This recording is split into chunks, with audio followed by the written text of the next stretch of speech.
ক্ষমতা হারানোর প্রায় 6 মাসের মাথায় আওয়ামী লীগ প্রথম কর্মসূচি দিল।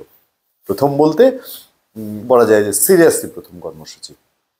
এর আগে তারা আবার একটা হরতালের মতো দিয়েছিল নভেম্বরে, কিন্তু সেটা খুব একটা কার্যকর কিছু হয়নি। কিন্তু এবার কিভাবে যেন একে হচ্ছে সোশ্যাল মিডিয়ায় তারা খুব বড় রকম ক্যাম্পিং করেছে, আবার ভেতরে ভেতরে তারা সোশ্যাল মিডিয়ার মাধ্যমে আপনার বিভিন্ন তাদের নেতাকর্মী যারা আছেন তাদের সঙ্গে যোগাযোগ করেছে, করে এই তাদের 1 ফেব্রুয়ারি থেকে 5 ফেব্রুয়ারি যে লিফলেট বিতরণ তাদের দাবির পক্ষে, এই লিফলেট বিতরণটা একটা ঝাঁকি দিয়েছে।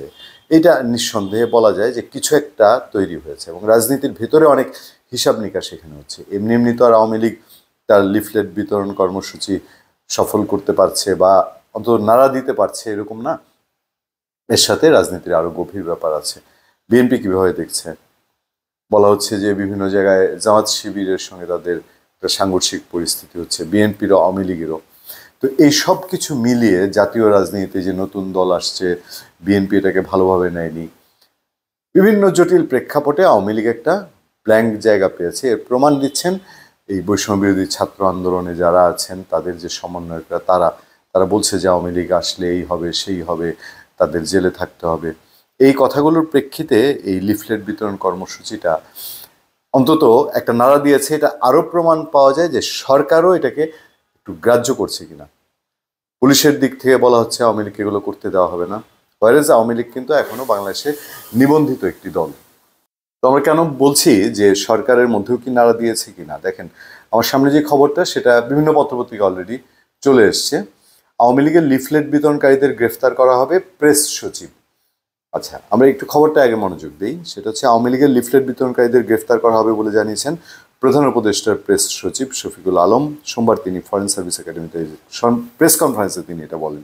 মানে আওয়ামী লীগের এই কর্মসূচি নিয়েই তিনি যে এই প্রেস কনফারেন্স করেছেন, এটা খুব স্পষ্ট বোঝা যায়। তাহলে তারা এটাকে একটা বিষয় ইস্যু হিসেবে তো দেখছেন নাকি।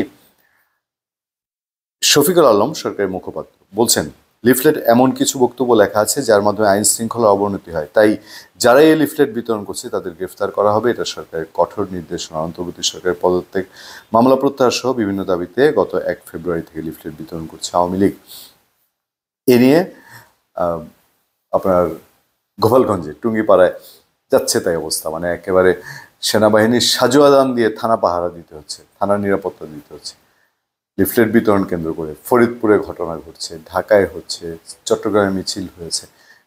ছোট ছোট্ট বিষয়গুলো রাজনীতির বিভিন্ন দিক নির্দেশনা তৈরি করে কিনা বা রাজনীতি কোন দিকে যাচ্ছে।